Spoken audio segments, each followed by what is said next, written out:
श्रीमद भागवत महापुराणाचे साकल्य निरूपण दिवस 3. श्री भागवत महात्म्य. श्री भागवत काय आहे?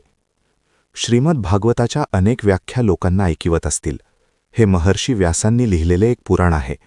इथपासून ते यदिहास्ती तदन्यत्रापर्यंत, त्याला ज्ञानाचा एन्सायक्लोपीडिया म्हणण्यापर्यंत. भागवताची एक काव्यमयी व्याख्याही माझ्या स्मरणात आहे. भा प्रकाशे चिदानंदे गतिर्यस्यात्र लौकिकी वरेण्यम सर्वशास्त्राणाम तरनिर्भूत भवार्णवे. अशी भागवताच्या प्रत्येक शब्दातून मोक्षमार्गाचे सम्यक दर्शन घडविणारी व्याख्याही आहे. माझे पिताशी भागवताला प्रेमाची अनुस्यूत धारा म्हणत असत. तेजाभ हे एक रसायन सोन्याला वितळवून कोणतेही रूप धारण करण्यायोग्य बनवते.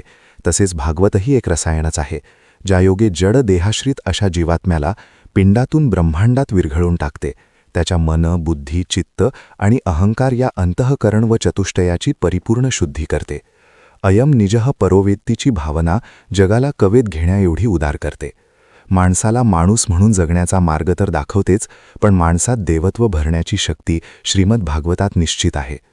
श्रीमद भागवतात सृष्टीच्या उत्पत्तीचा हेतू, करण, कारण, कार्य, कर्ता याबद्दल विस्ताराने कथन आले आहे.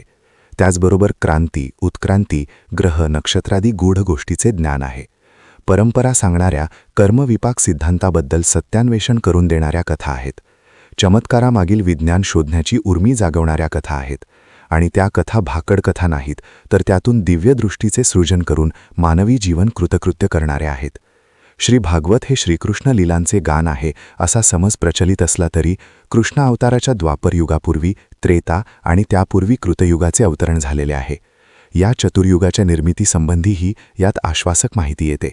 तेव्हा श्रीमद भागवतात काय आहे असे म्हणण्याऐवजी यात काय नाही असेच म्हणणे जास्त सोयीचे होईल.